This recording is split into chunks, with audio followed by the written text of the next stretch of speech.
मित्रांनो, तुम्ही टोल नाक्यावर पोहोचता, गाडी स्लो करता, तिथल्या कॅमेऱ्यातून फास्टॅग स्कॅन होतं, पैसे कट होतात, ग्रीन लाईट लागते आणि तुम्ही पुढे निघून जाता. ट्रॅफिक नसताना आणि कॅमेरे नीट काम करत असताना हे सगळं करण्यासाठी गाडी थांबवण्याचीही गरज भासत नाही. या टेक्नॉलॉजीमुळे बऱ्याच गोष्टी सोप्या झाल्यात. पण या सोपेपणासोबतच एक नवीन धोका देखील आलाय. तो धोका म्हणजे फास्टॅग स्कॅम. आतापर्यंत आपण वेगवेगळ्या प्रकारचे फास्टॅग स्कॅम पाहिलेत, पण आता एका प्रसिद्ध अभिनेत्यासोबत एक वेगळा स्कॅम झालाय. हा नेमका काय मॅटर आहे, फास्टॅगचा नवीन स्कॅम किती धोकादायक आहे आणि अशा स्कॅम पासून आपला बचाव कसा करायचा, हे सगळं आपण आजच्या व्हिडिओमध्ये पाहणार आहोत. पण व्हिडिओ सुरुवात करण्यापूर्वी चॅनलला सबस्क्राईब करून घ्या. मी सुदेश आणि तुम्ही पाहताय टेक भारी. मी जो किस्सा सांगणार आहे तो झालाय मुन्नाभाई MBBS सारख्या आयकॉनिक मूवीमध्ये काम केलेल्या अभिनेत्यासोबत. हा अभिनेता म्हणजे अश्विन मुश्रान. 1 जून 2026 रोजी अश्विन हे आपल्या बहिणीच्या गाडीतून बांद्र्यावरून दक्षिण मुंबईकडे चालले होते. त्यावेळी बांद्रावरील सीलिंगच्या टोल बूथवर पोहोचल्यावर टोल ऑपरेटरने त्यांना सांगितलं की त्यांच्या बहिणीच्या फास्टॅग अकाउंटमध्ये शून्य बॅलन्स आहे, त्यामुळे त्यांच्याकडून दंड म्हणून 200 रुपये वसूल करण्यात आले. आता बहिणीची गाडी असल्यामुळे त्यांना फास्टॅगचा बॅलन्स लगेच चेक करता आला नाही, त्यामुळे ते दंड भरून निघून गेले. घरी गेल्यानंतर त्यांनी चेक केलं तर त्यांना समजलं की त्यांच्या बहिणीच्या फास्टॅग अकाउंटमध्ये 3000 रुपये बॅलन्स होता.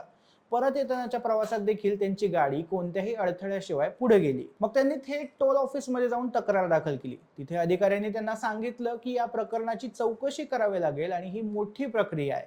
अश्विन म्हणाले की दंड वसूल करताना अशी काही प्रक्रिया पार नाही पडली, पण तरीही पुढची चौकशी करण्यासाठी ते अधिकाऱ्यांसोबत टोल बूथवर गेले. फास्टॅगचा बॅलन्स दाखवला आणि त्यांचे 200 रुपये त्यांना परत मिळाले. पण अश्विन इथेच थांबले नाहीत. त्यांनी इंस्टाग्रामवर एक पोस्ट केली आणि या सगळ्या प्रकरणाची माहिती दिली.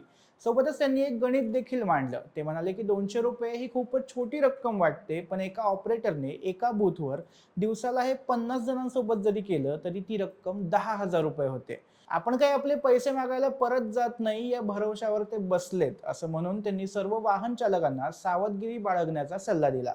हे प्रकरण छोटं वाटत असलं तरी त्यामुळे उपस्थित झालेला प्रश्न खूप मोठा आहे. अश्विन म्हणाल्याप्रमाणे 200 रुपये ही रक्कम छोटी वाटत असली तरी भरपूर लोकांसोबत हा स्कॅम झाल्यावर ती रक्कम मोठीच होते. शिवाय अश्विन यांनी आवाज उठवला नसता किंवा त्यांनीही जाऊ दे 200 रुपयात असं म्हणून विषय सोडून दिला असता तर हा स्कॅम आपल्यासमोर आलाच नसता. बरं, फास्टॅग फसवणुकीचं हे पहिलंच प्रकरण आहे असंही नाही. 2025 पासून देशभरात फास्टॅग फसवणुकीच्या प्रकरणांमध्ये मोठी वाढ झाली आहे. फिशिंग लिंक पासून ते बनावट कस्टमर केअर नंबरपर्यंत हे घोटाळे अधिकाधिक गंभीर आणि सफाईदार होत चाललेत. पहिला आणि सगळ्यात धोकादायक प्रकार म्हणजे बनावट SMS आणि QR कोड स्कॅम. सायबर गुन्हेगार वाहन चालकांना खोटे SMS किंवा व्हॉट्सअप मेसेज पाठवतात. यामध्ये तुमचा फास्टॅग बॅलन्स कमी आहे, KYC अपडेट करणं गरजेचं आहे किंवा सवलतीत अॅन्युअल फास्टॅग पास मिळवा असं काहीतरी सांगितलेलं असतं. जेव्हा तुम्ही त्या लिंकवर क्लिक करता तेव्हा तुम्ही एका बनावट वेबसाईटवर पोहोचता, जी अधिकृत NHAI पोर्टल सारखीच दिसते. तिथे फास्टॅग ID, गाडीचा नंबर आणि बँकेचे डिटेल्स टाकल्यानंतर काही मिनिटातच अकाउंटमधून पैसे निघून जातात. जानेवारी 2026 मध्ये दिल्लीतल्या एका सेल्स प्रोफेशनलने टोल प्लाझावर एक QR कोड स्कॅन केला, जो अधिकृत वाटत होता पण नव्हता. फास्टॅग मधले डिटेल्स टाकल्यानंतर काही मिनिटातच त्यांच्या बँक अकाउंटमधून 5,000 रुपये काढण्यात आले. दुसरा एक प्रकार म्हणजे फास्टॅग क्लोनिंग. काही स्कॅमर्स फास्टॅगचे RFID टॅग क्लोन करतात आणि तुमच्या अकाउंटमधून नकळत टोल भरतात. म्हणजे तुमची गाडी घरीच असते पण तुमच्या फास्टॅगमधून बॅलन्स कट होत राहतो. असे अनेक प्रकरणं यापूर्वी समोर आली आहेत. तसंच बनावट फास्टॅग विकण्याचाही प्रकार एक चालतो. स्कॅमर्स अनधिकृत वेबसाईटवर बनावट फास्टॅग विकतात. एकदा का तुम्ही ते खरेदी केलं तर ते टोल बूथवर कामच करत नाही आणि तुमचे पैसे वाया जातात.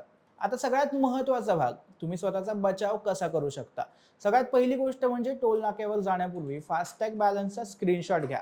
अश्विन मुश्रान यांनीही हीच टिप दिली आहे. तुमच्याकडे पुरावा असेल तर कोणीही तुम्हाला खोटं ठरवू शकणार नाही. दुसरी म्हणजे कोणताही SMS, व्हॉट्सअप मेसेज किंवा QR कोड आला तर लगेच लिंकवर क्लिक करू नका. हा मेसेज खरा आहे का याची खात्री करून घ्या.